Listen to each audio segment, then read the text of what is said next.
Kita semua tahu di Indonesia UKM mengabsorb atau menyerap 93% angkatan kerja. Sedangkan para konglomerat, BUMN, Sembilan Naga, perusahaan asing multinasional menyerap hanya 7% angkatan kerja nasional. Bayangkan, walaupun angkatan kerja sudah terserap oleh UKM 93%, namun keberpihakan ekonomi nasional belum terlalu banyak memikirkan UKM. Buktinya berkali-kali kita keluhkan, misalnya pinjaman usaha saja masih menggunakan mantra kaum kapitalis, yaitu perlunya adanya jaminan. Pasar UKM tidak ada proteksi atau perlindungan dari buasnya para pebisnis kaum kapitalis bermodal kuat. Undang-undang UKM dan perusahaan besar sama saja. Bahkan banyak perundangan dan perizinan menguntungkan si besar. Izin makanan BPOM misalnya. Itu semua seperti drama yang semua orang tahu kecuali pejabat negara, bahwa dalam BPOM pasti ada orangnya para cukong besar. Di dunia rokok juga misalnya. Pokoknya the winners yang saat ini berkuasa, para kapitalis besar,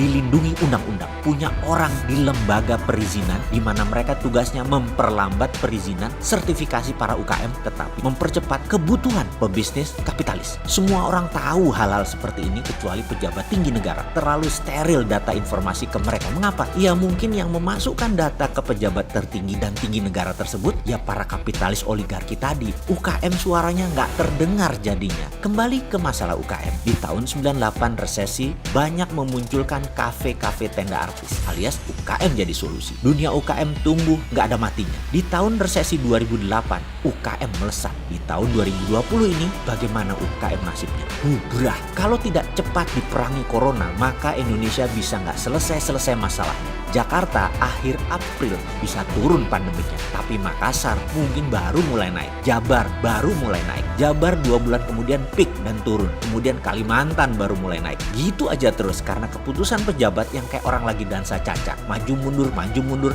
pagi tempe, sore kedelai. Efeknya UKM ambiar. Karena perangnya lawan corona, pilih main panjang, pilih rubber set. UKM kalah nafas bos kalau kayak gitu. Lalu apa yang terjadi sebentar lagi? UKM bubrah, maka ada gelombang yang lebih parah dari corona, yaitu badai pengangguran. Kalau UKM mem-PHK separuh pegawainya dalam 3 bulan ke depan, maka 4 bulan dari sekarang ada 45% orang nganggur, tak berincome angkatan kerjanya, dan ini mengerikan.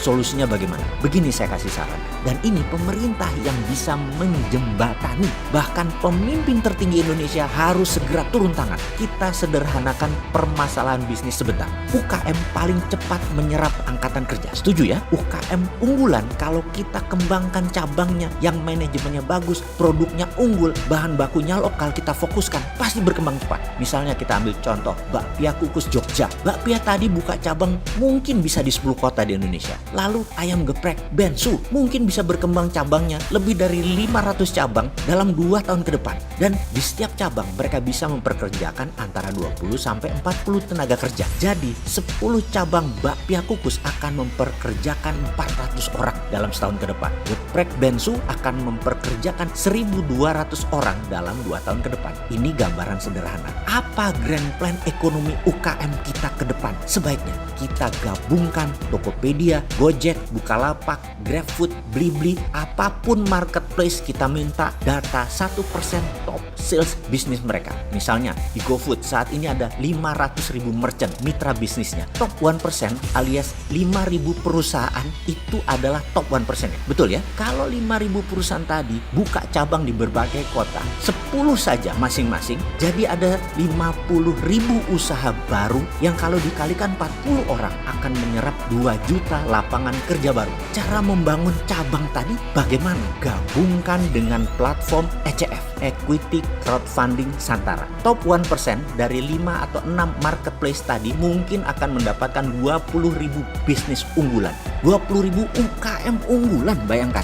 Ada jutaan orang saat ini menabung di bank yang mungkin uangnya lebih baik invest di UKM unggulan tadi. Jadi para investor tadi invest receh membeli saham UKM. Dan UKM tadi bisa mengembangkan cabang mereka atau memperbesar bisnis mereka secara data UKM tadi proven. Karena mereka produknya dari top sales di marketplace. Efeknya ada 5 juta lapangan kerja baru tercipta dalam 2 tahun ke depan. Untuk itu ada baiknya Pak Presiden, saya selaku founder Santara, perusahaan platform urun dana pertama dan terbesar di Indonesia, mengundang semua pejabat tinggi negara, termasuk Pak Presiden, termasuk para unicorn tadi, duduk dalam satu meja. Kita selesaikan masalah pengangguran dan ekonomi UKM. Selamatkan rakyat dengan mengembangkan UKM dalam negeri segera. Sinergikan kami segera atas nama bangsa dan negara. Ke depan setelah corona, kita harus hadang resesi untuk tidak menggulung ekonomi Indonesia.